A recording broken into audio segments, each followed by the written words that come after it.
Hola, buenas tardes. Bienvenidos a todos a esta webinar de enfermedades respiratorias crónicas y COVID-19 antes, durante y después. Bienvenidos, muchas gracias por elegirnos porque bueno, pues estamos en una temporada, en una época en la que hay mucha oferta de webinares, ¿no? Ya que no podemos hacer reuniones presenciales, pues aprovecharemos esta vía de comunicación. Y bueno, es un placer estar con todos vosotros esta tarde y presentaros a los ponentes que tengo la suerte, ¿no?, de compartir en esta primera exposición de enfermedades respiratorias crónicas. Bueno, me presento, soy Jesús Molina, coordino el grupo de enfermedades respiratorias de SENFIC, soy miembro del Comité Ejecutivo de la Guía Española para el Manejo del Paciente con EPOC y también de la Guía Española para el Manejo del Paciente con Asma. Y bueno, y formo parte del Comité Técnico de la Estrategia en EPOC del Sistema Nacional de Salud. Y sin más preámbulos, para tener tiempo después para la discusión, os voy a presentar a los dos ponentes que me van a acompañar esta tarde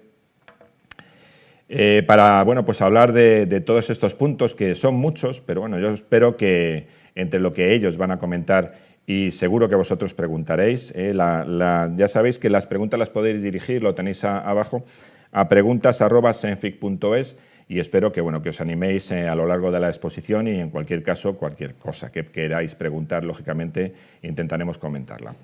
Queremos, bueno, pues abordar el riesgo de infección por COVID entre los pacientes con problemas respiratorios y nos centraremos en este caso en los pacientes con EPOC y en los pacientes con asma. La relación que existe, la relación fisiopatológica y de manejo entre ambas, bueno, la infección y los problemas respiratorios. Algunos aspectos importantes a tener en cuenta en estos pacientes, en los pacientes que nos ocupan, los pacientes con patología respiratoria crónica. ¿Cómo seguir? Porque lógicamente, bueno, pues no sabemos, todavía estamos expectantes, ¿no? Dejará secuelas, tendremos que, bueno, pues extender la rehabilitación respiratoria a muchos de esos pacientes, cómo hacer el seguimiento a largo plazo y algunas consideraciones especiales en el manejo de estas patologías en esta situación de pandemia, sobre todo que nos quede claro qué es lo que tenemos que hacer, qué es lo que no tenemos que hacer, bueno, pues algunos cambios que seguramente tendremos que realizar en los objetivos para el buen control de estas patologías, cómo y cuándo realizar el seguimiento, las espirometrías, sobre todo, de lo que hablará aquí, que es brevemente, porque no puede ser de otra forma. Y bueno, hay algunos objetivos terapéuticos a alcanzar optimizando en cualquier caso, buscando optimizar el control de la enfermedad, ¿de acuerdo? Y lógicamente también la gestión de la consulta, porque esto puede cambiar, no sabemos hasta qué punto, pero desde luego la telemedicina, las citas presenciales, las citas telefónicas, esto va a ser parte de nuestro día a día. Bueno, para ello, en primer lugar, ya saben ellos que no solo hacer presentaciones y directamente pues presento a los ponentes, pero sin diapositivas. Pero bueno, yo creo que esta vez bueno, pues, me apetecía. Lo voy a hacer así porque bueno, nuestro primer ponente es Juan Enrique Cimas, Quique Cimas para todos. Es un compañero del grupo de respiratorio de SENFIC, al que conozco desde hace 25 años. El grupo de respiratorio de SENFIC lleva 25 años trabajando en enfermedades respiratorias y he tenido la suerte de compartir muchas aventuras, ¿no? Y desde luego es ya veréis, un excelente ponente. Bueno, pues ha escrito muchas publicaciones, tiene muchas publicaciones de enfermedades respiratorias en todos estos años y desde luego es no solamente un excelente docente, un excelente ponente, y es también un magnífico amigo, ¿no? Trabaja en el Centro de Salud de Contrueces Vega, en Gijón. Es el coordinador del Grupo Asturiano de Enfermedades Respiratorias de SENFIC y bueno, pues también es miembro como veis ahí, de la Sociedad de Respiratoria en Atención Primaria y del grupo internacional al que también pertenecemos, el IPCRG, el International Primary Care Respiratory Group.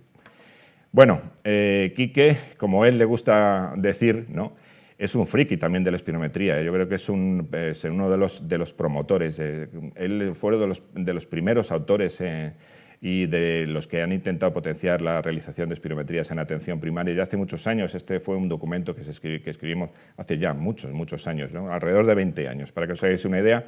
Y bueno, es el coordinador de la Guía de Procedimiento para la Espirometría en Atención Primaria, que también es un documento SENFIC que bueno, pues está elaborado no hace mucho tiempo y precisamente buscando pues, todos aquellos detalles que tenemos que conocer en atención primaria en concreto para realizar una buena espirometría.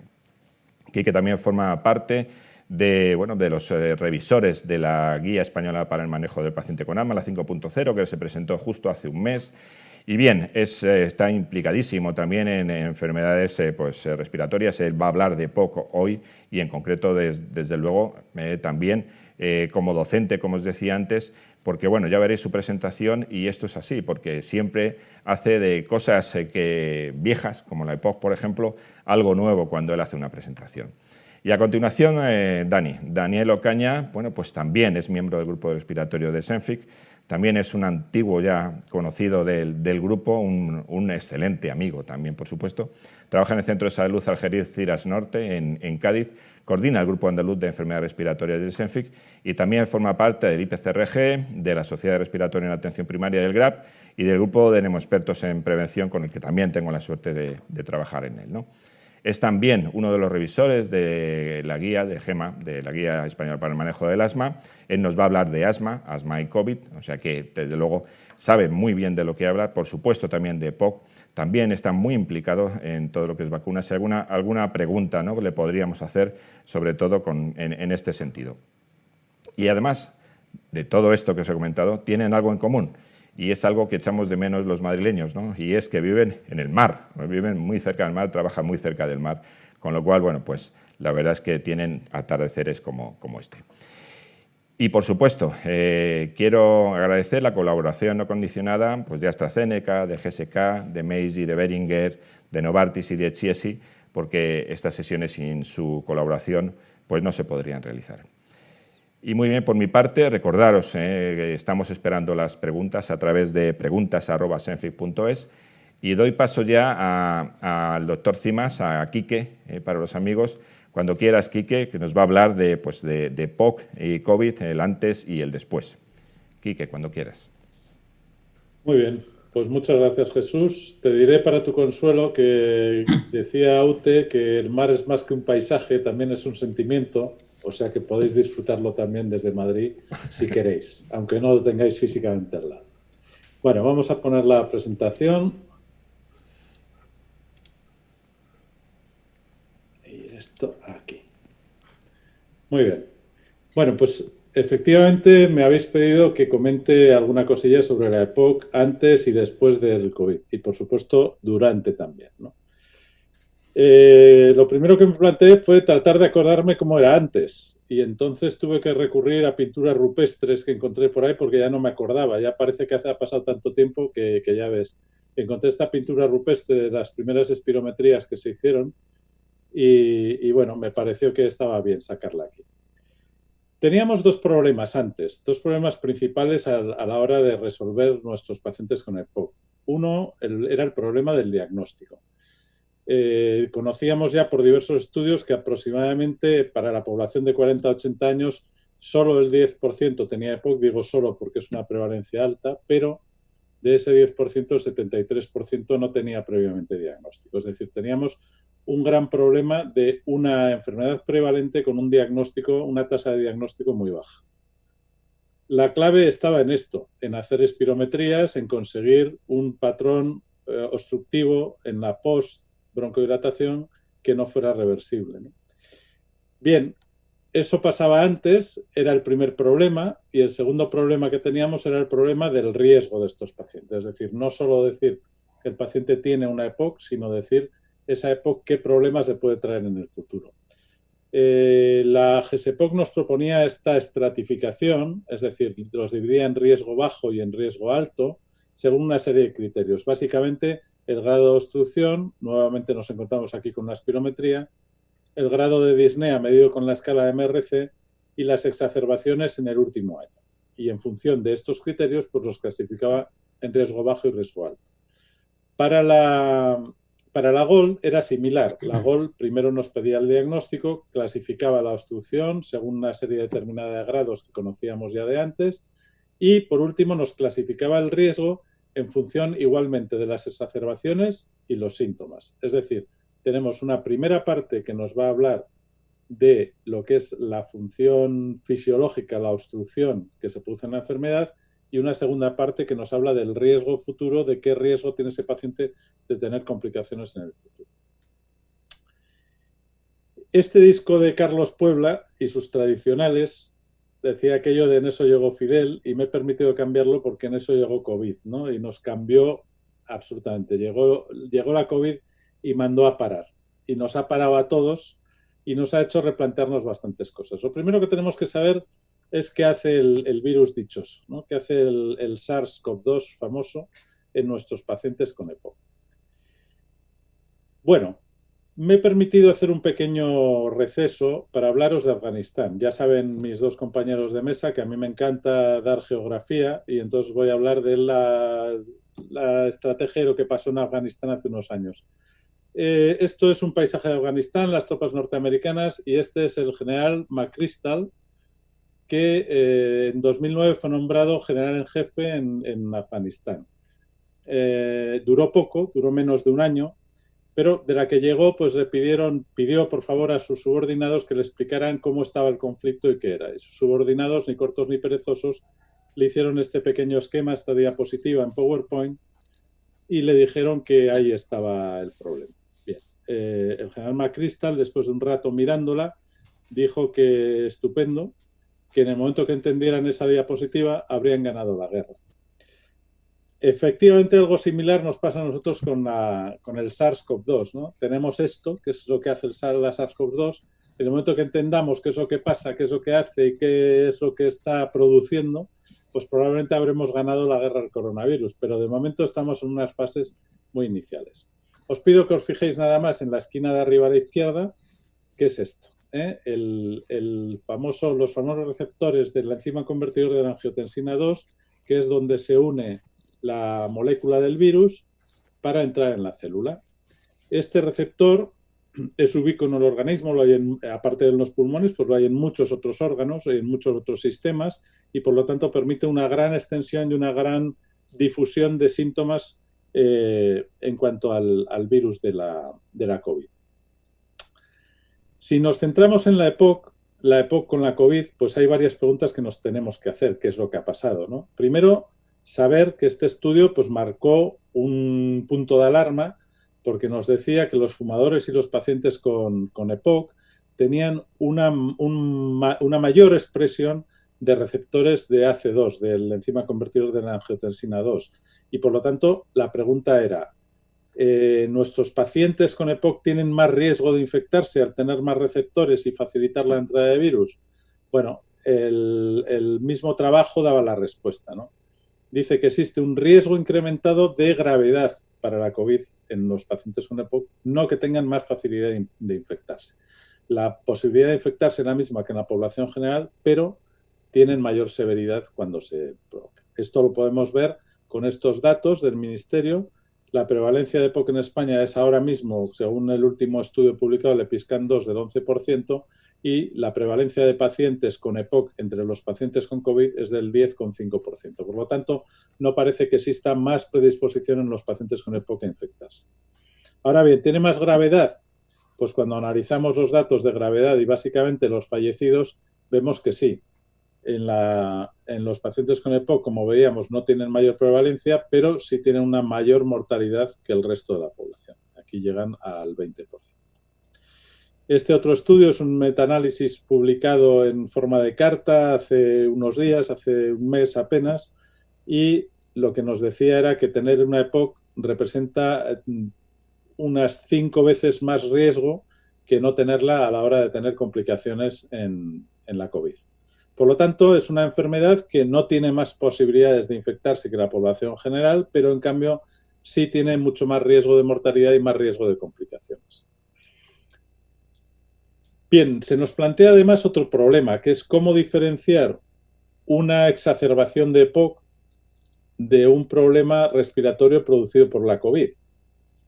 A fin de cuentas, los dos pueden provocar disnea, los dos te pueden provocar problemas de malestar, te pueden provocar una serie de cosas que son muy parecidas, ¿no? Los dos parece que son diferentes caminos, pero te llevan al mismo sitio.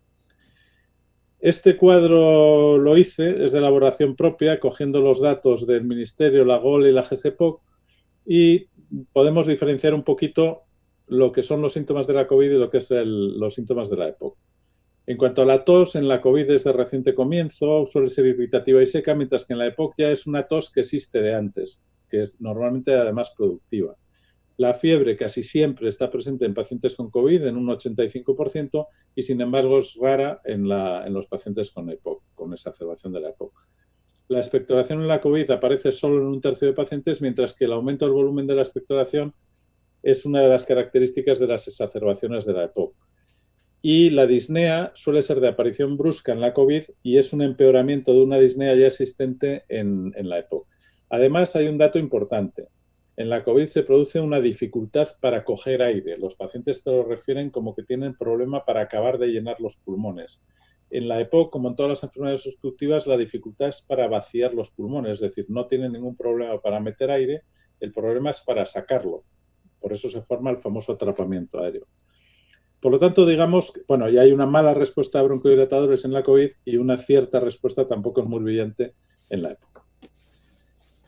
La siguiente pregunta que nos hacemos es si debemos cambiar el tratamiento de la exacerbación, es decir, si hay que tener alguna precaución especial. Se había hablado de los corticoides, de si había que tratar de evitarlos, etcétera, etcétera, y es justamente lo contrario.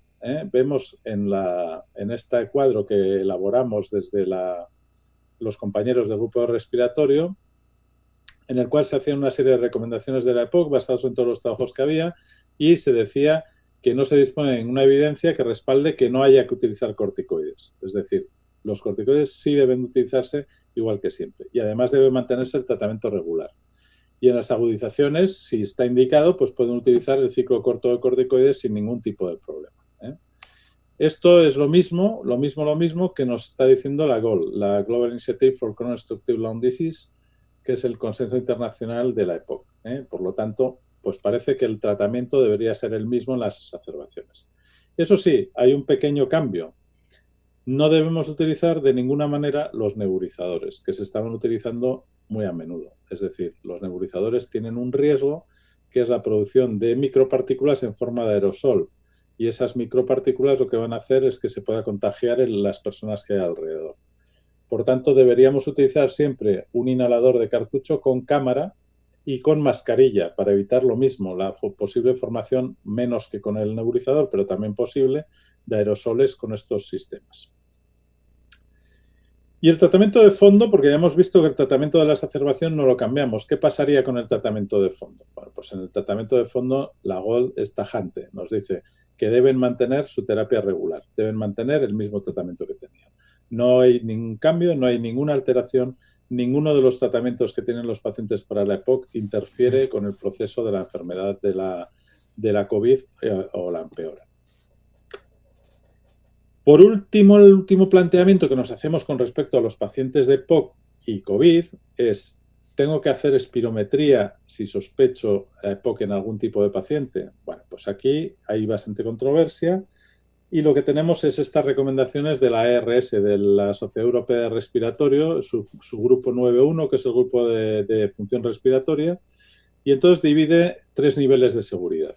Primero, en alta prevalencia en la comunidad del virus, el que correspondería a la fase pandémica hasta llegar al pico, solo se deben hacer espirometrías urgentes e imprescindibles, es decir, pacientes que se vayan a operar, por ejemplo, de un cáncer de pulmón que no pueda esperar, pacientes que se vayan a hacer un trasplante pulmonar.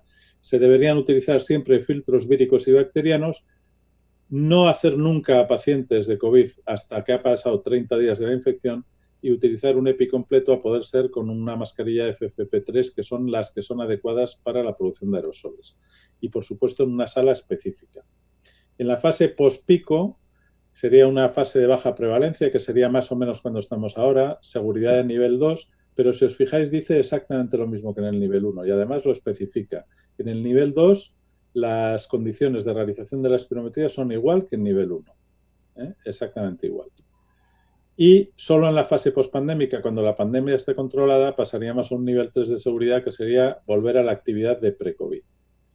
En España, SEPAR hizo una serie de recomendaciones, cuya última revisión es el 20 de mayo, y nos dice que la espirometría podría hacerse a partir de la fase 1 de desescalada, de desconfinamiento. Lo de desescalada no me gusta nada. Esta tabla la hizo Alberto Fernández Villar, un compañero gallego, que está con respecto a todas las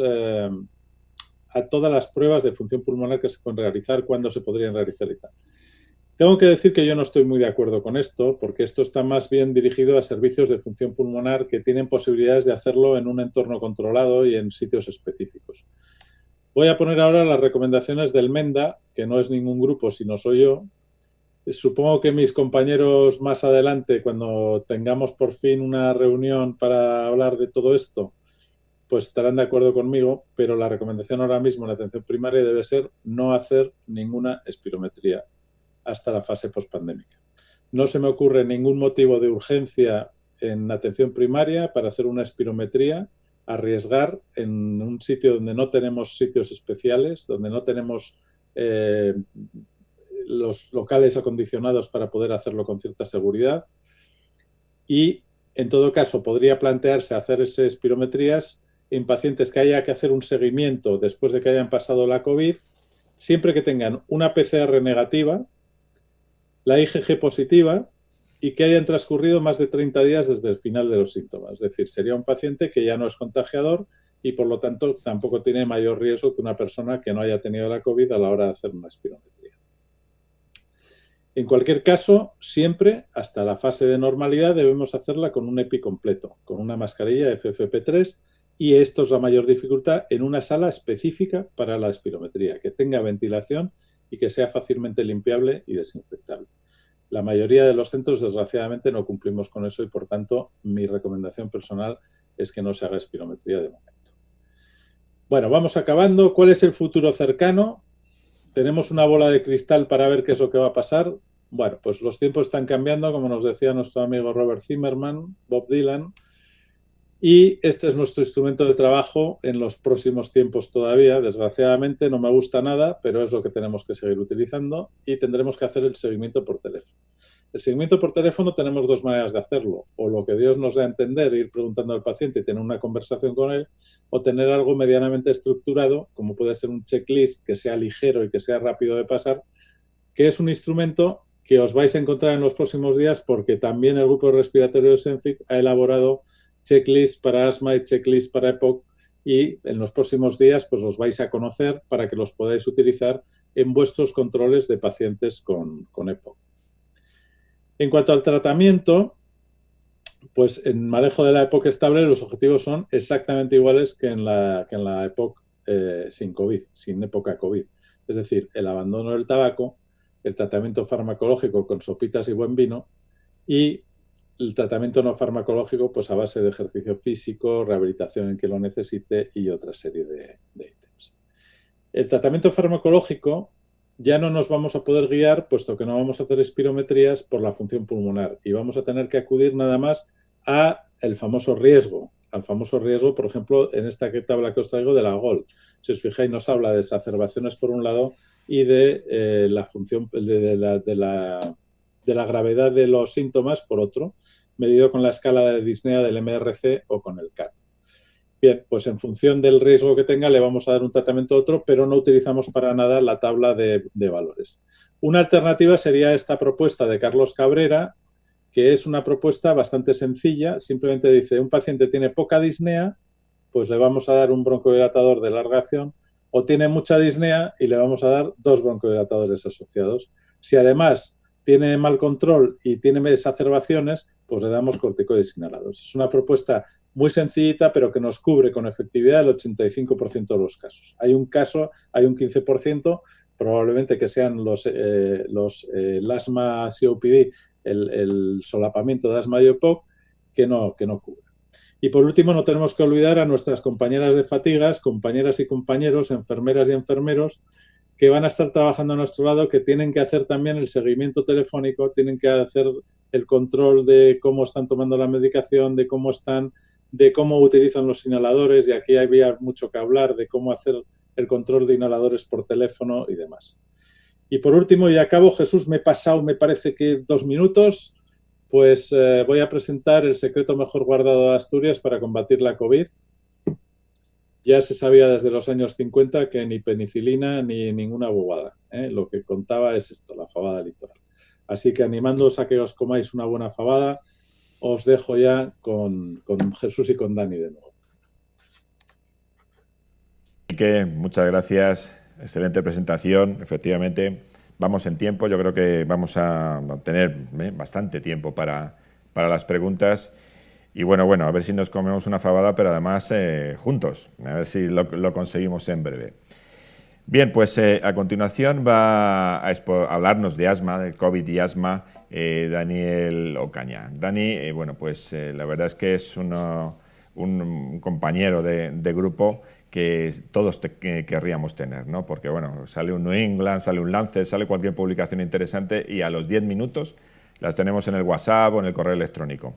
Bien, pues sin más dilación, Dani, ya se ha pasado a la segunda diapositiva. Cuando quieras. Muy bien, creo que se me ha... No sé si me veis el vídeo. Está desconectada mi cámara, ¿no? Creo, ¿no? Bueno. ¿Me veis? ¿Sí? Sí, ahora sí. Ahora sí. Vale, ahora sí. Vale. Pues muchas gracias, Jesús. Muy entrañable la presentación y por tus palabras de afecto y estima después de tantos años. Igual con Quique, es un placer estar aquí. Espero que este buen ambiente lo traslademos a todos los compañeros y compañeras que están viendo la webinar y podamos, con el esfuerzo que hemos hecho para preparar estos contenidos, que les sea lo más útil posible. Voy a centrarme en aspectos que considero más novedosos, porque todos hemos visto muchas webinars y entiendo que muchos datos ya están un poco casi manidos después de tanto tiempo de presión informativa con respecto al COVID. Y el tema de la enfermedad respiratoria se ha tratado porque, claro, ha sido una patología, un órgano especialmente afectado por este tipo de pacientes y que desde el principio saltaron todas las alarmas y estaban muy sobre aviso en cuanto a la sintomatología respiratoria, fueran pacientes respiratorios o no, y máximo en este tipo de pacientes. Voy a pasar con toda la buena intención del mundo de pasar en algunos aspectos por ser breve. Si se me pasa alguno, pues en las preguntas dedicamos todo lo posible, y algunos aspectos fisiopatológicos también los paso porque si no yo me enrollaría aquí, sabéis que muchísimo. Y bueno, voy a intentar ser lo más ejecutivo posible, ver qué hay que hacer lo más concreto posible por ayudar a compañeros que no lo tienen muy claro o surjan algún tipo de dudas, y luego ya si queréis afinamos un poquito con algunos aspectos que os parezcan más interesantes, como tú comentabas, o vacunas o muchos otros aspectos que no siempre se piensan tan fácilmente, nos saltan a la cabeza tan fácilmente cuando hablamos del seguimiento del paciente. En un principio yo no creo que haya mucho nuevo bajo el sol en cuanto a COVID y asma. Ha sido la patología respiratoria, ha sido creo que un invitado, un asesinado de paso, porque ha sido la vía de entrada del virus en nuestro organismo y ha sido el órgano el que más se ceba. Luego lo comentaremos un poquito en las respuestas, y voy a intentar ser breve porque no, que yo creo que está a punto de superar como causa de muerte las webinars a la COVID, gracias a la menor incidencia de enfermedad por el esfuerzo que hemos hecho todos a nivel individual, comunitario y profesional. Parto de datos nacionales y quería llamar la atención sobre un aspecto.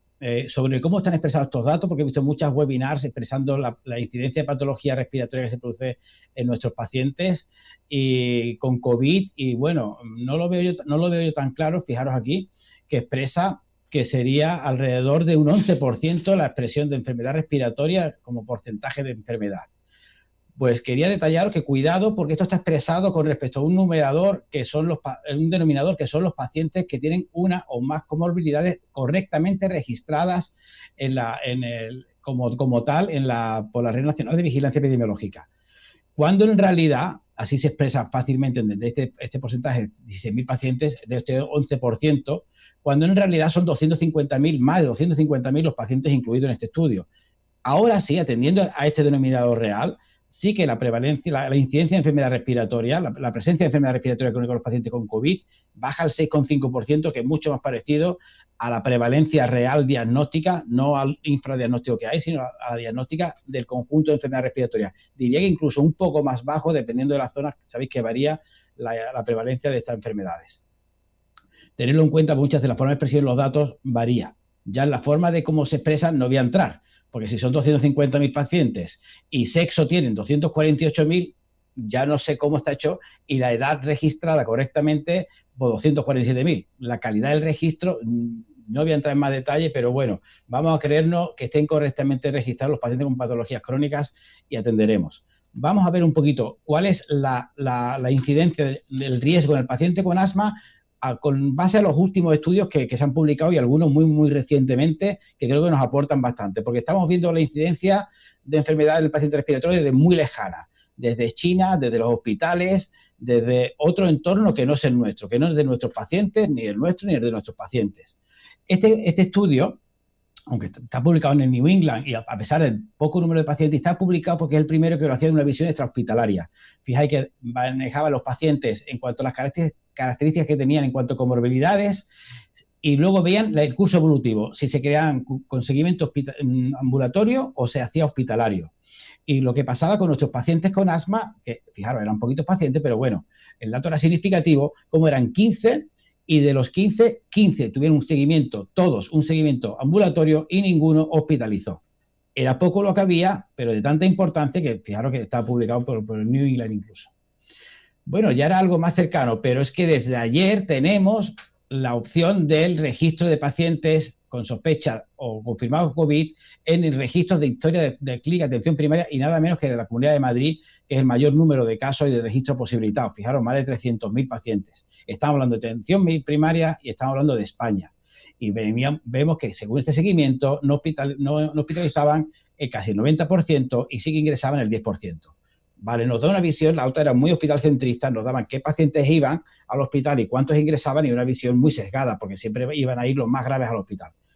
Bueno, esto es lo que hay. Y con asma, ¿qué pasa en este registro? La presencia de asma, pues un 6,6%. Se asemeja mucho la presencia de asma en este registro a la prevalencia de asma en la población general, con lo cual tranquilizador, casi un poquito más baja dependiendo de las fuentes, como decía.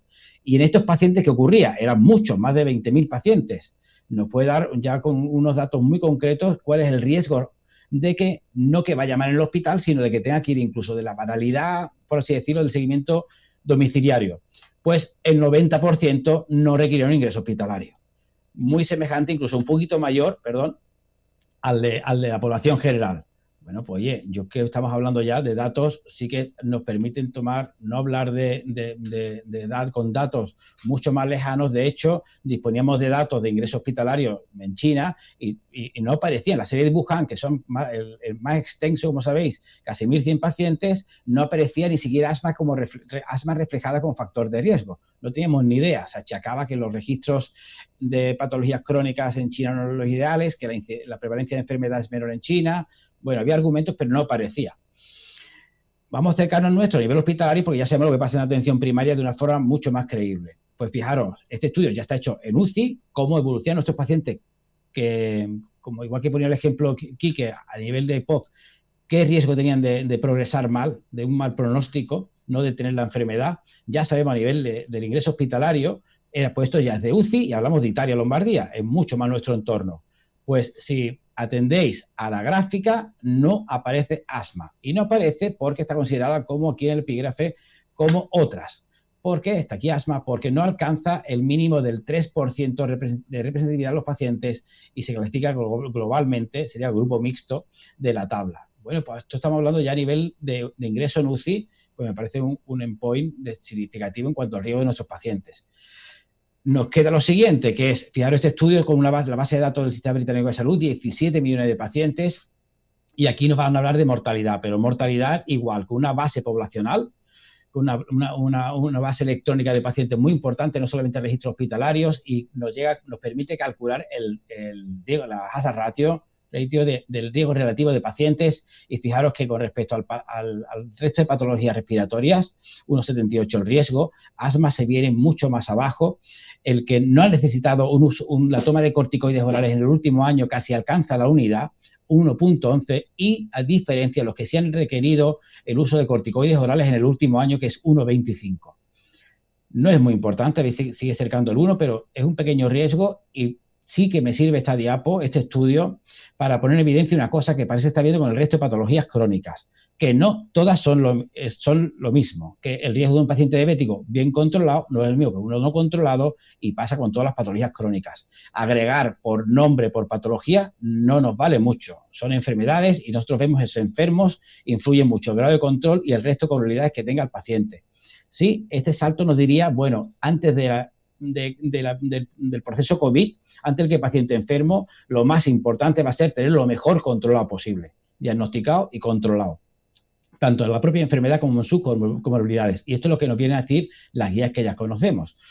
Tenemos la internacional, la GINA, y la guía GEMA como participada por nosotros tres.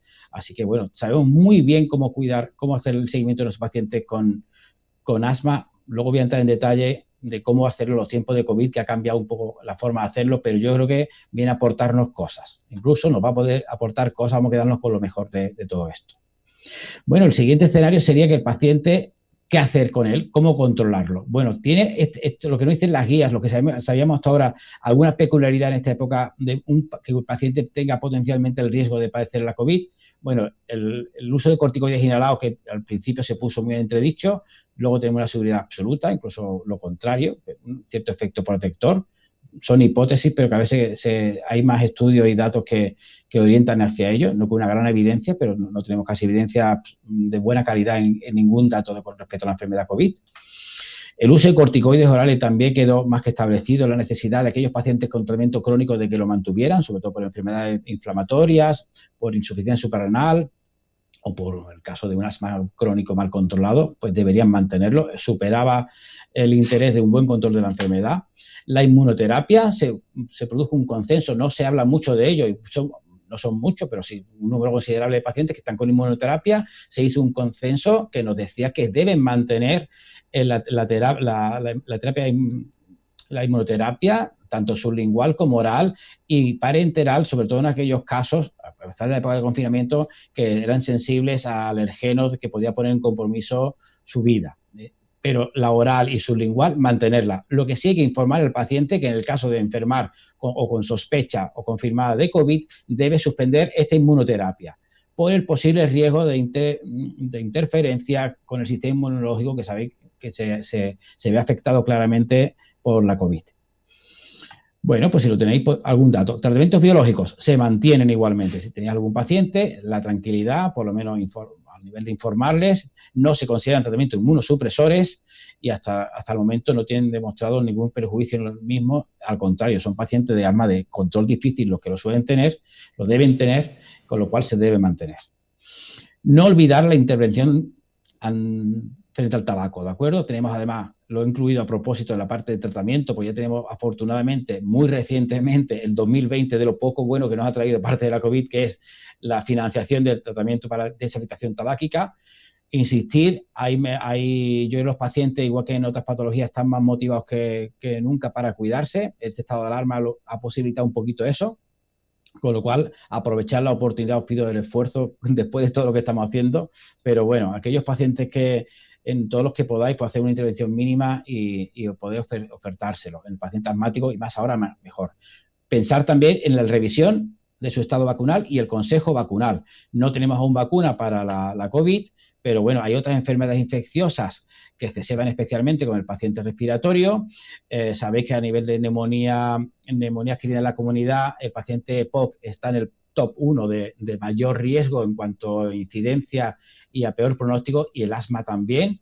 Es lo que nos hizo tener miedo de incluirlo como grupo de riesgo y tener tanta precaución con ello desde el principio. Luego se ha ido cayendo un poquito, como estamos viendo, pero ha sido el tiempo el que así nos lo ha puesto de manifiesto. Partíamos de mucha mayor precaución porque el paciente con patología respiratoria tiene mucho mayor riesgo de padecer una infección respiratoria y de peor pronóstico. Tener en cuenta que es un buen momento para intentar realizar un consejo vacunal. Están indicadas especialmente en el paciente asmático la vacunación con la antineumocócica y tenerla porque todavía la cobertura vacunal de nuestros pacientes no es tan buena. Y luego son personas, no solamente son asmáticos, son personas también y tienen otras comorbilidades, ya que lo valoramos, no olvidar que el paciente con asma también valora otros factores de riesgo, como puede ser la obesidad y otros muchos que también predisponen al resto, como son factores predisponentes de la COVID, que el paciente puede tener la comorbilidad de la hipertensión, diabetes y demás, y no olvidarlo en el repaso global del paciente como debemos hacerlo. Bueno, esto creo que es el abordaje inicial que nos podríamos plantear, pero si el paciente tuviera un paciente con sintomatología respiratoria, pues nos podría surgir la duda, como ha comentado Quique en el caso de la EPOC, de que el paciente que tiene una infección por COVID o tiene un asma.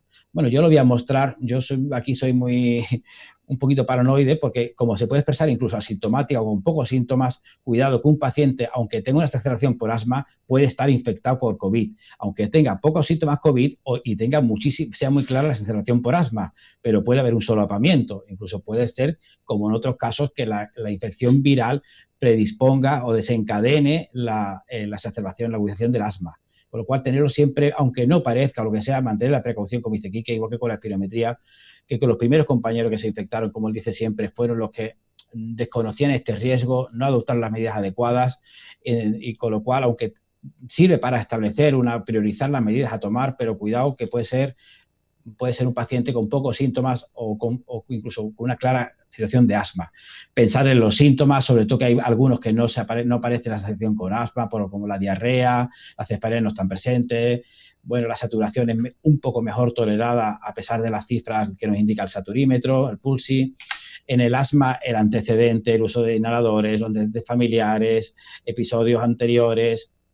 El paciente identifica como la tos, la disnea, todas las situaciones muy parecidas, la aparición concomitante de síntomas de la esfera de la vía aérea superior con rinitis, epífora y demás también nos podría ayudar, y la saturación suele ser peor tolerada. Bueno, simplemente como cuadro didáctico, pero que hay diferenciación en cuanto a síntomas, pero siempre precaución. Ya nos enseñaba también antes la documentación que ha hecho, la producción científica que ha hecho tan buena en cuanto al manejo con EPOC y asma por Senfic. Son un epígrafe, un decálogo y 10 puntos, que con eso tenemos una muy buena orientación con respecto al manejo de nuestro paciente con asma. La GINA también se manifestó así, sobre todo en cuanto al uso de la medicación, al evitar el uso de nebulizaciones, al mantener el tratamiento y lo mejor controlado al paciente, y evitar el uso de espirometrías, ¿no? para la función diagnóstica. En el momento COVID, en cuanto al tratamiento farmacológico, pues no hay que hacer grandes cambios a priori. Así nos lo dicen los estudios, que aquí fijaros que se cubrieron de gloria, decir que aumenta el riesgo de exacerbaciones el hecho de suspender el tratamiento con corticoide inhalado. Ya nos valdría, aumenta más que duplica el riesgo. Pero sí que tener en cuenta que este factor protector se ha visto ya con alguna molécula in vitro, por este caso de ciclesonida. Fijaros que se asemeja bastante incluso a la eficacia con algún antirretroviral. Aquí la caída, esto valora la capacidad viricida con respecto a la capacidad citotóxica contra la célula propia del cuerpo. La ciclesonida, además, sabéis también que con la función esta se activa por la esterasa pulmonar, con lo cual se supone que tiene una menor acción sistémica por tener algún tipo de miedo, corticofobia al uso del corticoide en nuestros pacientes. Y por ahora tenemos bastante tranquilidad en cuanto a su uso, incluso una serie muy pequeña de 3 pacientes solamente, pero con una clara mejor evolución tras la introducción de ciclesonida inhalada como tratamiento. Con respecto al tratamiento inhalado, también tener en cuenta lo que decíamos, que el uso de cámaras espaciadoras con cartucho en el caso de exacerbación, evitar el uso de nebulizaciones, no tener ninguna precaución con respecto al uso de corticoides orales, excepto las clínicamente necesarias. Aquí nos dice la OMS, se manifestaba, y que os sirve como tranquilidad, de que el caso de exacerbación por asma o EPOC hay que usarlos. También tranquilizaros en cuanto a que no lo dice tan explícitamente la OMS, sino que las dosis que usamos, la dosis que se consideran inmunosupresoras a nivel del uso del corticoide oral son de dosis equivalente de prednisona de 20 miligramos día, al menos 2 semanas, que nosotros habitualmente usamos siempre en el caso de las agudizaciones, dosis antiinflamatorias que no inmunosupresoras, que lo llevamos haciendo hace mucho tiempo en el manejo de infecciones víricas o bacterianas, que muchas veces son las que desencadenan tanto la agudización por asma o como por EPOC. El 60% de las de EPOC y casi el 80% de las de asma hay detrás una sobreinfección vírica, y no tiene un peor curso evolutivo la enfermedad en todas estas episodios infecciosos. Tranquilizaros y, como siempre, no hacer un sobreuso, pero tampoco privar al paciente del beneficio claramente establecido en las 2 patologías.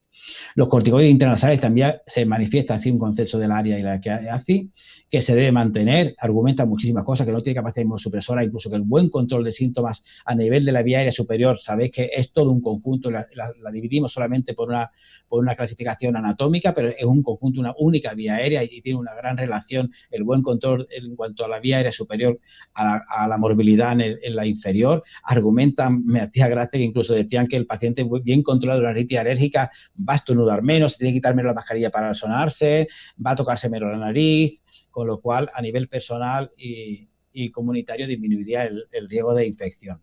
La inmunoterapia, lo hemos comentado, hay que suspenderla. Lo suyo es que antes el paciente que esté con ella, avisarle de que debe suspenderla ante los síntomas o sospecha de COVID.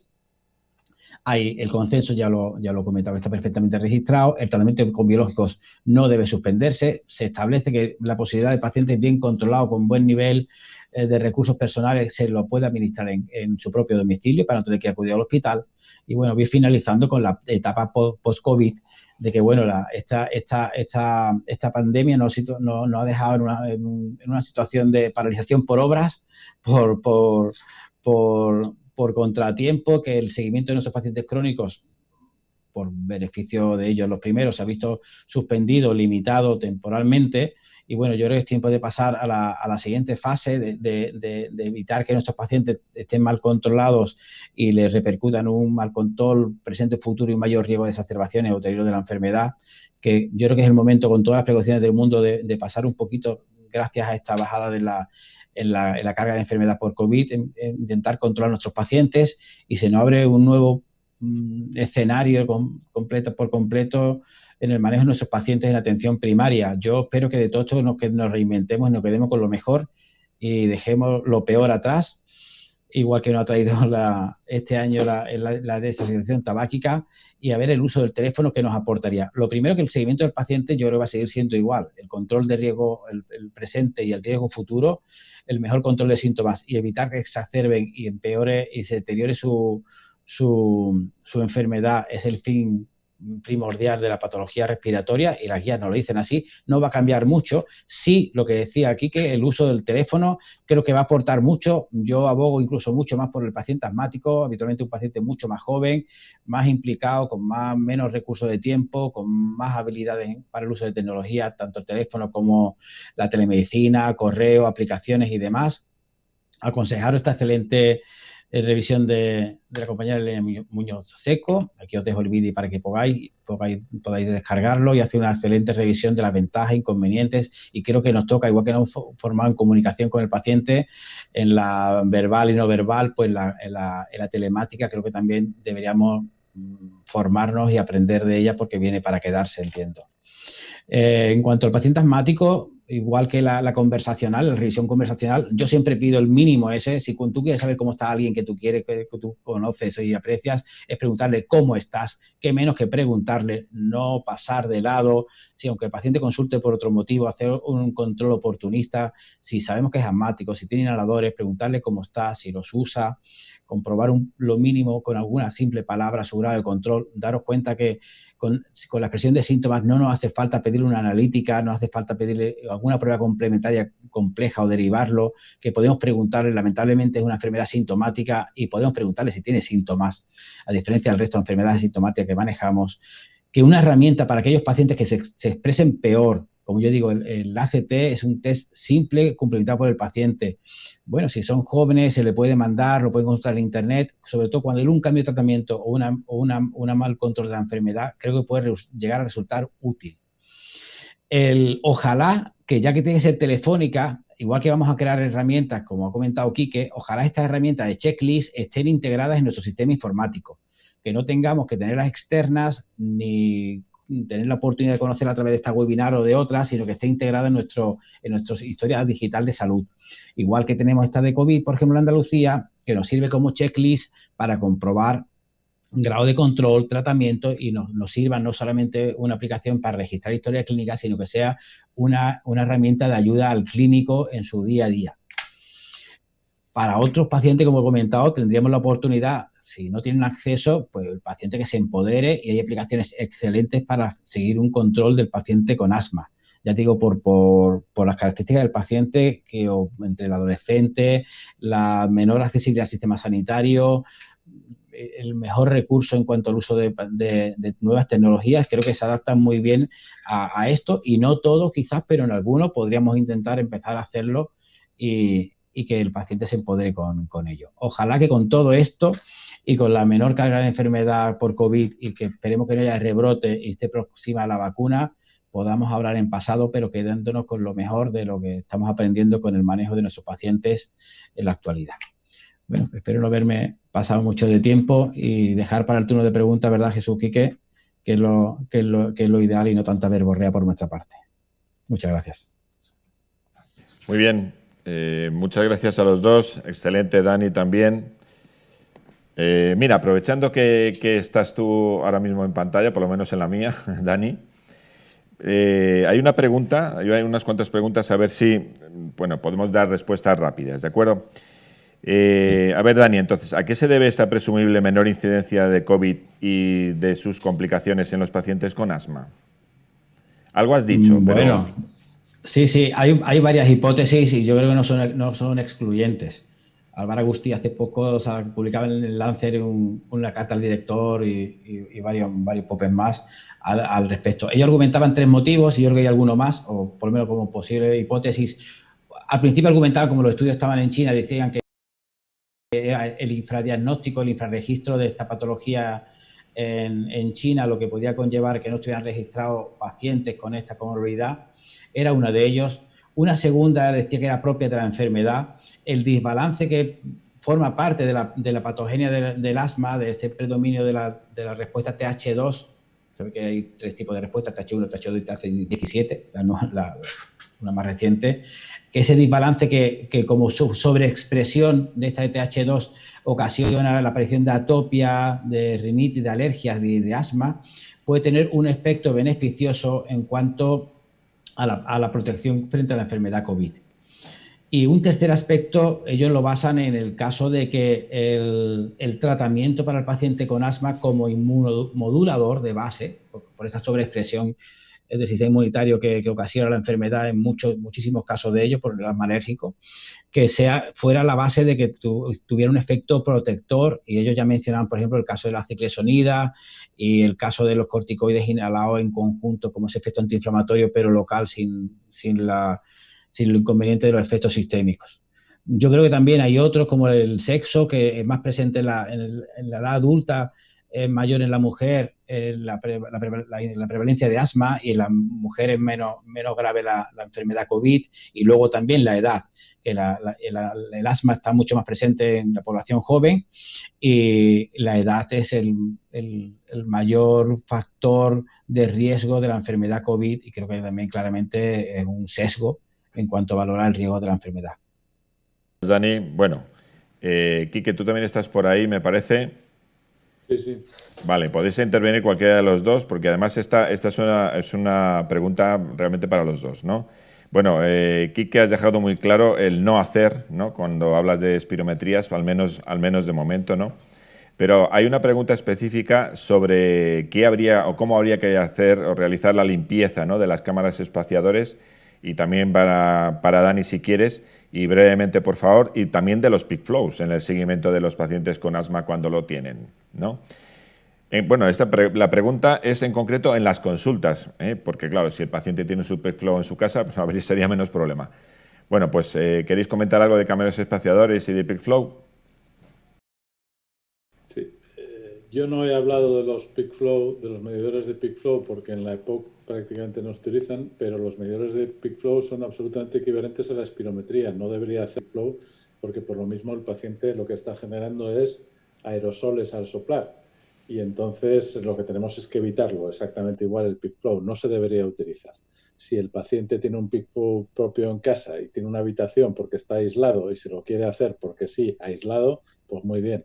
Pero en principio no debería hacerse el peak flow de ninguna de las maneras. En cuanto a la limpieza, pues básicamente son las recomendaciones de superficies y de material que se utilizan. El lavarlo con agua, con lejía, el utilizar materiales desinfectantes, puede ser agua o lejía o que puede estropear determinados plásticos, simplemente con los desinfectantes habituales para material quirúrgico, listrunet, todas estas cosas, y lavarlo después bien, y no tiene las cámaras. Cuidado porque las cámaras también pueden producir aerosoles, por eso digo que tienen que ir con la mascarilla, porque si no dejan también escapar cierto grado de aerosoles. Bueno, Sí, Dani, mira, comentar que por lo menos en mi centro de salud no se ha no se ha usado evidentemente nebulizaciones, pero tampoco la cámara. No sabemos muy bien por qué ha habido este menor número de exacerbaciones por asma.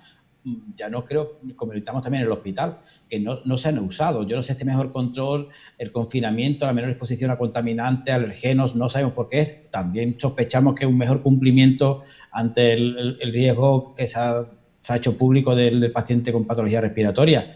Entonces no ha sido así. En cuanto al uso, nosotros tenemos cámaras espaciadoras que lo utilizamos evidentemente para las espirometrías antes y también para la situación de urgencias.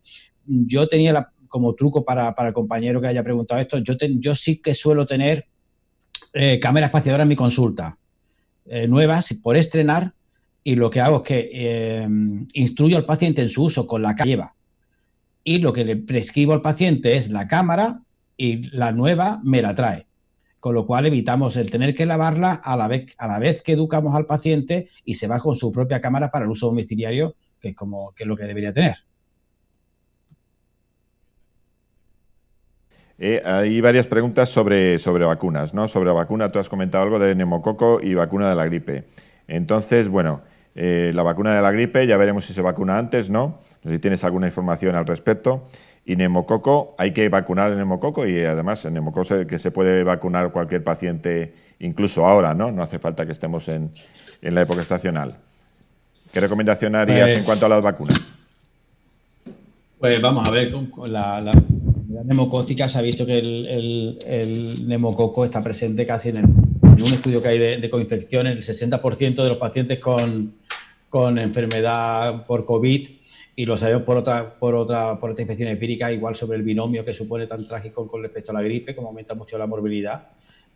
Habitualmente son muy oportunistas como en cuanto a la patología infecciosa, y tenemos la opción de la administración de la vacuna, y el paciente en asma aparece en todos los guías, en todos los consensos como recomendación, como grupo de riesgo, con lo cual es una intervención el paciente adulto que la prescripción vacunal no está tan presente, y creo que es una obligación el tenerlo presente ahora más que nunca. De gripe, en cuanto podamos.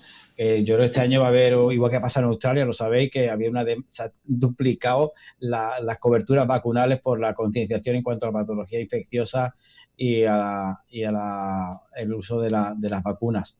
En cuanto esté disponible, yo creo que sí podemos hacer, ya podemos ir haciendo incluso un consejo vacunal para cuando esté disponible, para cuando llegue la campaña de gripe en nuestros pacientes con asma. Muchas veces cuando hacemos modificación de conducta y prescripción hay que ser un poquito martillo y repetitivo y aprovechar toda la cosa de ver el paciente para recomendársela.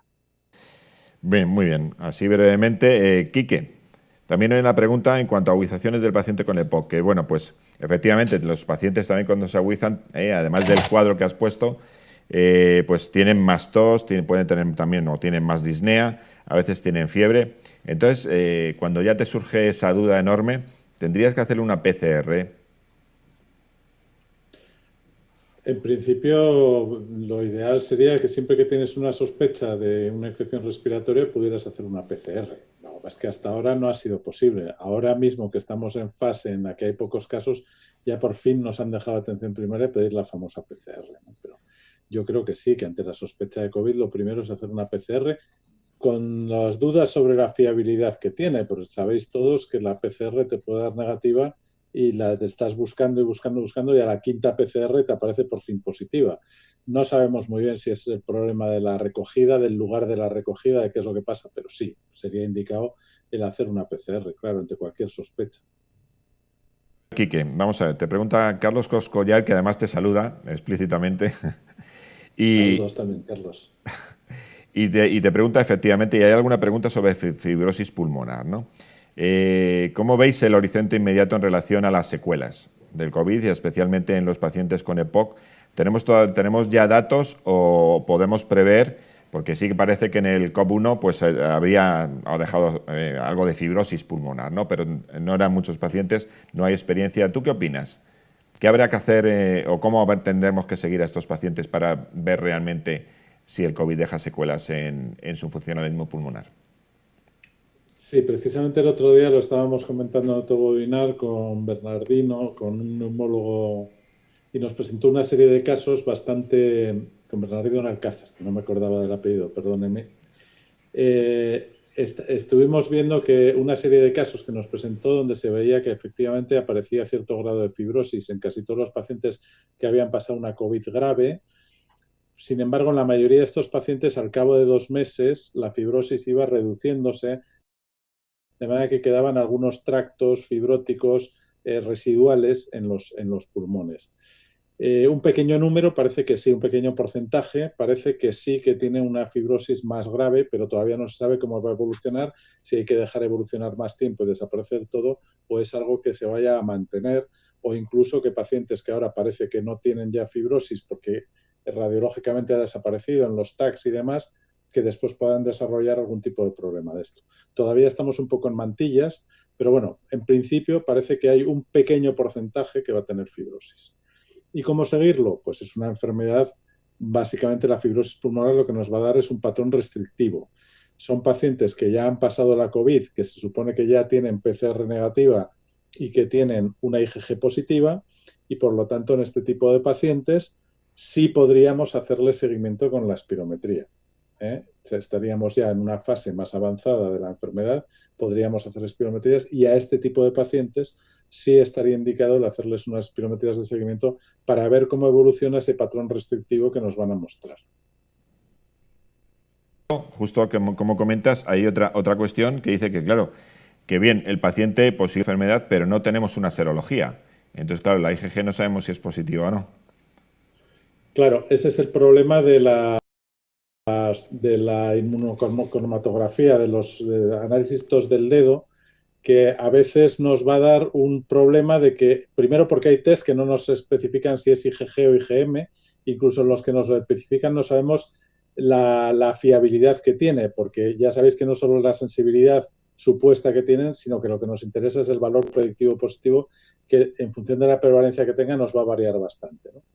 Entonces, digamos que esto falla más que una escopeta de feria y que lo ideal sería pues hacer ELISA o hacer un método más fiable, pero tampoco está disponible en muchos sitios. Entonces, bueno, pues estamos igual que al principio. Tendremos que hacer con lo que tengamos, tratar de suponer una persona que haya pasado la COVID, que tenga la PCR negativa, de 2 PCRs negativas, por ejemplo, sucesivas, aunque no tengamos una serología que nos diga que es IgG, pues pasados 30 días podemos asumir que tiene las IgG positivas.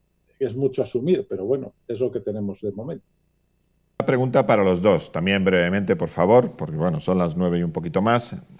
Tenemos un poco de tiempo, creo, todavía, sí. ¿Cuál creéis que será el papel de la telemedicina, ¿no?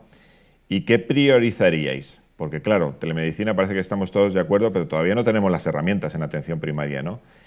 Hay que modernizarse, desde luego. Wi-Fi, cámaras, bueno, pues para podernos comunicar con los pacientes, muchas otras cosas, ¿no? Entonces, ¿sois unos convencidos de la telemedicina? Lo primero. Y en caso de tener que priorizar, ¿qué priorizaríais en el contacto con los pacientes, tanto con asma como con EPOC? Venga, pues yo sí me doy por aludido en cuanto plenamente convencido. Yo lo comentaba en otras webinars, creo que la gran ventaja del acceso telefónico es llegar a muchos otros pacientes que antes no podíamos llegar. La accesibilidad del paciente en nuestro sistema sanitario es demanda clínica, o sea que vemos al que lo solicita y al que no lo solicita no lo vemos, independientemente del grado de necesidad que tenga. De hecho, vemos muchísimas veces a muchos pacientes porque lo demandan así, necesario o están bien controlados en esta y otras muchas patologías crónicas o por patologías agudas. Y hay otros pacientes que están mucho peor controlados de su enfermedad o ni diagnosticados siquiera o sin saber que pueden tener la enfermedad o muchas opciones terapéuticas y están ajenos a ella. Yo espero que este acceso telemático al paciente nos permita trabajar un poquito más, siendo nosotros los gestores de la demanda, actuando también por listados, por pacientes mal controlados, por pacientes que no se pueden desplazar, por abuelos, por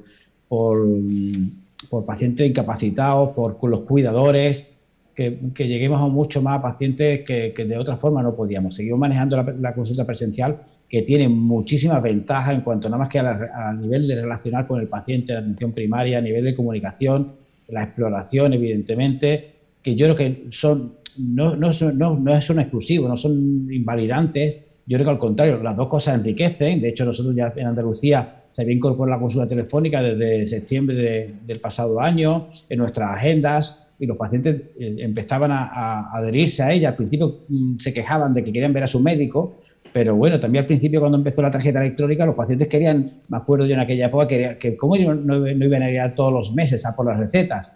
Todo cambio cuesta y muchas veces al principio con los cambios pues hay que aprender y habrá cosas que no hagamos todo lo ideal, lo bien que quisiéramos o con los métodos que quisiéramos o mejorándolas. Pero yo creo que sí, yo creo que viene para quedarse, aunque solo sea con esta opción de accesibilidad y trabajar por listados y revisar a todos nuestros pacientes. ¿Con qué me quedaría? Con una intervención mínima, como siempre vamos a hacer en primaria. Con lo que cada uno pueda, con una intervención mínima, dependiendo de sus conocimientos y de la presión asistencial que tenga. Quique, ¿qué opinas? Pues mira, yo te puedo decir que probablemente por cansancio, por el estrés que llevamos encima todos estos meses, porque la verdad, y en Asturias somos privilegiados, no quiero ni pensar lo que habéis pasado en Madrid, ¿no? Pero yo la verdad es que estoy un poquito cansado del teléfono y de esta historia de no tener al paciente delante, esa emoción de decir, a ver qué me entra por la puerta ahora, joder, tengo apuntado al pesado de fulanito, a ver con qué milonga me salta hoy, ¿no? Y esa relación personal que tienes, ese torear a los pesados, ese poder explorar al que te mosquea un poquitín, hablar con la viejecita que te viene a saludar, todas esas cosas yo las he hecho muchísimo años. ¿Soy convencido de la telemedicina? No. Soy un usuario a la fuerza de la telemedicina. Creo que la relación personal es insustituible, pero que no nos queda más remedio que ir por ahí. ¿Aporta ventajas? Sí, aporta una ventaja fundamental y es poder regular la demanda. Es decir, lo que ahora nos sirve para proteger a nuestros pacientes, principalmente para que no haya acumulaciones y para protegernos nosotros, que es controlar la demanda, decidir quién viene y cuándo viene a través del teléfono, como estamos haciendo ahora solo se ve presenciales a los que nosotros citamos. Entonces, eso en el futuro, si lo mantenemos, nos va a servir para controlar la demanda. ¿El resto de ventajas de la telemedicina? Pues sí, probablemente lo que dice Dani, pero yo no lo veo, no me gusta, vamos. Probablemente tenga muchísimas ventajas, pero no me gusta nada. ¿Qué le vamos a hacer? Menos, yo creo que estamos de acuerdo, ¿no? Porque echamos de menos también el contacto con el paciente. Eso es siempre es lo que hemos sentido, ¿no? Dentro de nuestra carrera, ¿no? De nuestro hacer diario. Pero hay una cuestión, esto es una pregunta personal, porque en muchas ocasiones, el paciente con EPOC no es igual que el paciente con asma, ¿no? El paciente con asma a veces no viene a consulta, tarda en venir. Pues ahora si cogemos a los pacientes con asma y hacemos un seguimiento, sí que les vamos a dar un plan de acción, ¿no? Todos los documentos de consenso recomiendan el plan de acción para los pacientes con asma, cosa que pocas veces se hace, ¿no? Entonces, a lo mejor esto incluso podría ser una herramienta, ¿no? para mejorar, ¿no? La calidad de atención que damos al paciente, o por lo menos para conseguir ese mejor control de una enfermedad que siempre estamos diciendo que está mal controlada, ¿no? Dani. Yo, hombre, la verdad que entiendo aquí que sobre todo por la época que hemos tenido de esa fragmentación emocional de no ver a nuestros pacientes por el confinamiento profesional que hemos tenido, y la verdad que ha sido duro. Yo echaba de menos a los pacientes, me preocupaba por ellos, no me llamaban, estará bien, pero yo no creo que sea excluyente, al contrario, yo creo que vamos a tener más tiempo para dedicar a nuestros pacientes a nivel presencial. Cuanto mejor esté gestionada nuestra consulta, y lo sabemos, cuanto mejor estén controlados nuestros pacientes crónicos, menos carga asistencial tenemos en la consulta. Yo lo digo sobre todo para llegar a estos pacientes que no vienen. Sabemos que nuestros pacientes con asma, los que muchos están abonados a los servicios de urgencias, que reciben 20.000 aerosolterapia, pauta de corticoides inyectado, porque no vienen a su médico, porque no tienen, que muchas veces por iniciativa propia, por falta de concienciación de enfermedad, por los motivos que sea, pero que yo creo que nos va a permitir llegar a muchos pacientes que no veíamos. Todos sabemos que vemos la consulta el 20-30% de nuestro cupo.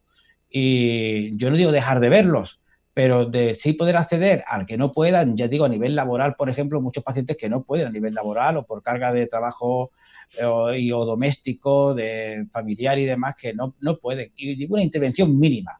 Digo partir, por lo menos poder captar, igual que hacemos con los programas de cribado.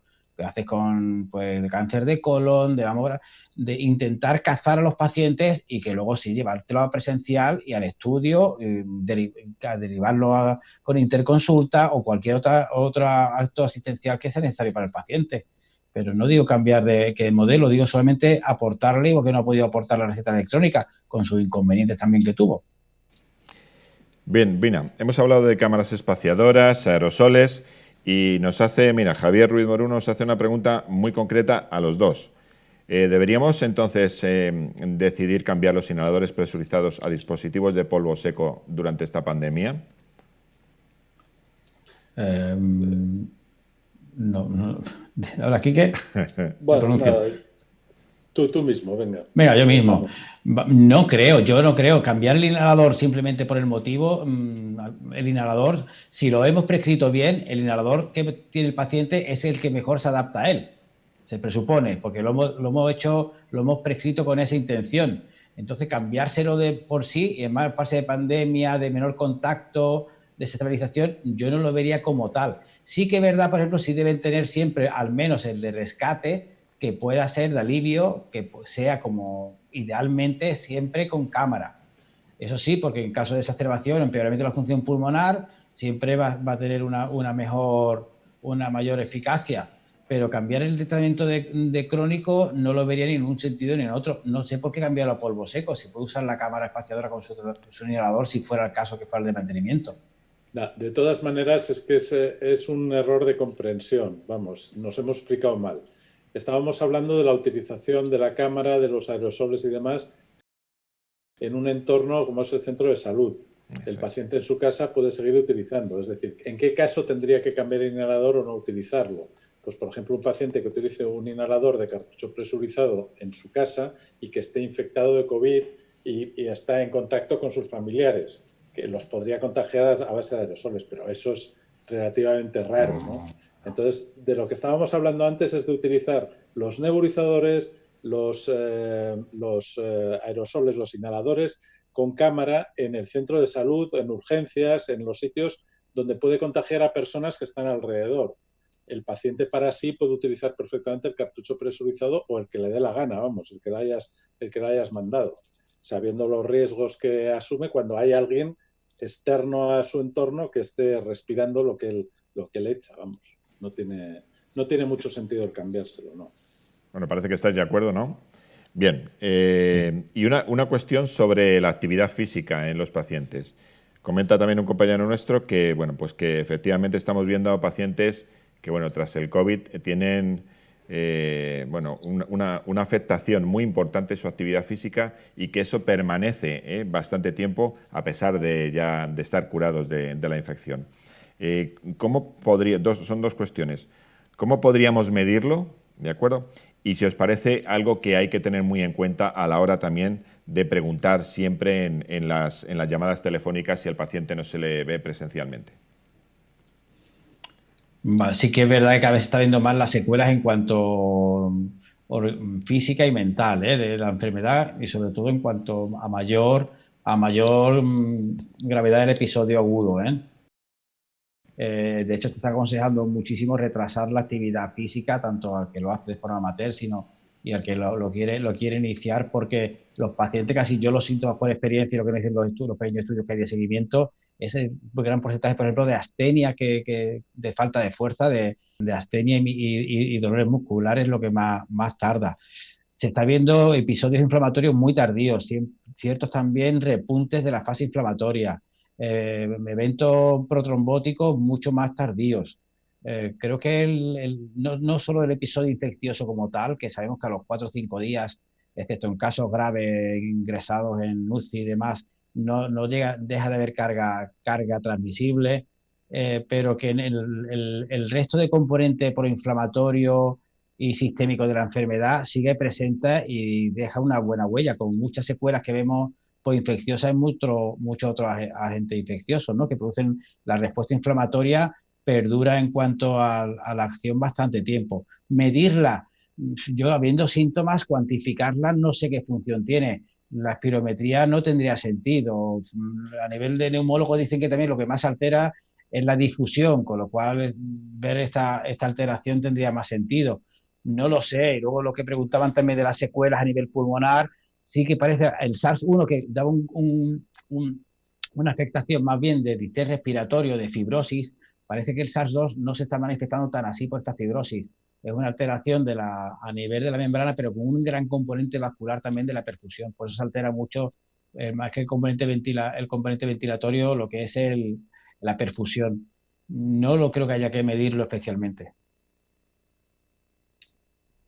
En la EPOC la medición más fiable del tema muscular y demás sería la medición de la capacidad de ejercicio.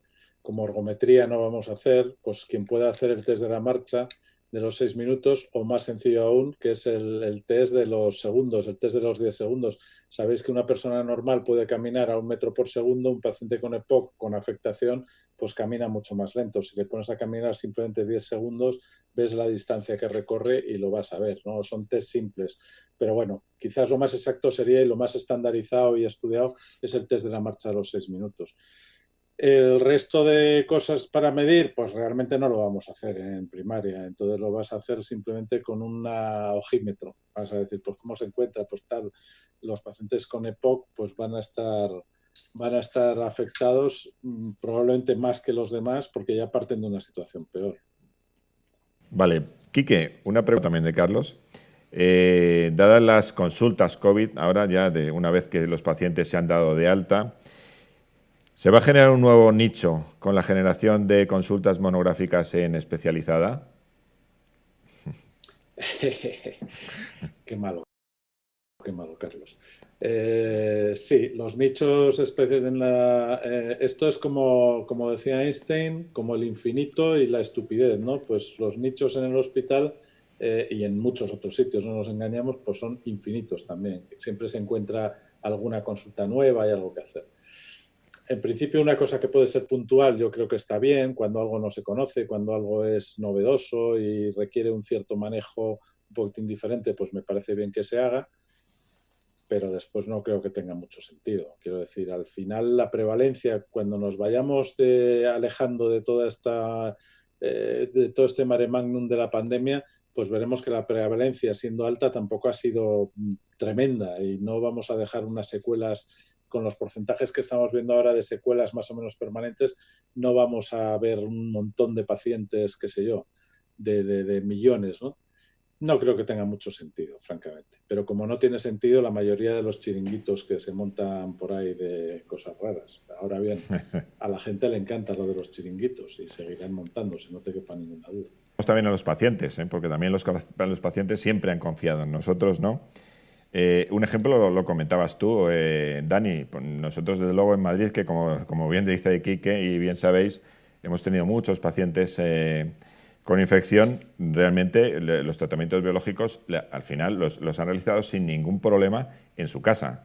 Es decir, que bueno, pues hay que dar cancha, ¿no?, a los pacientes, porque yo creo que nos pueden ayudar mucho también a nosotros en su propio control, ¿no? Muy bien, bueno, pues yo creo que ya tenemos que ir terminando. Intentaremos contestar ya a las preguntas que todavía quedan aquí en el tintero. Nos hemos alargado un rato, ya es hora de cenar. Y bien, yo quiero agradecer a Quique, a Dani, pues su presencia, sus intervenciones y sus exposiciones, claras como siempre, diáfanas, y bueno, y también sus opiniones, porque claro, hablar de telemedicina y de futuro, como bien decía Quique, bueno, no tenemos una bola de cristal y realmente no sabemos qué va a pasar en no mucho tiempo, pero desde luego tendremos que estar atentos y seguro que lo estaremos, como hemos estado atentos. Yo siempre digo que vamos, lo que hemos visto, lo que hemos vivido, para mí ha sido un ejemplo, ¿no? Un ejemplo de adaptación de atención primaria, también del hospital, por supuesto, pero también de atención primaria. He visto cambiar en 2 días, ¿no?, la forma de trabajar de atención primaria en lo que hemos hecho durante muchos años, ¿no? Y nos hemos adaptado de forma magnífica, ¿no? Los datos que barajaba Dani, que ha expuesto de la Comunidad de Madrid, la verdad es que han sido tremendos, ¿no? Y bueno, pues la verdad es que el trabajo que ha realizado atención primaria y atención especializada ha sido ejemplar, y yo estoy seguro que seguiremos adaptándonos a todo esto que, bueno, pues que en definitiva tenemos por delante.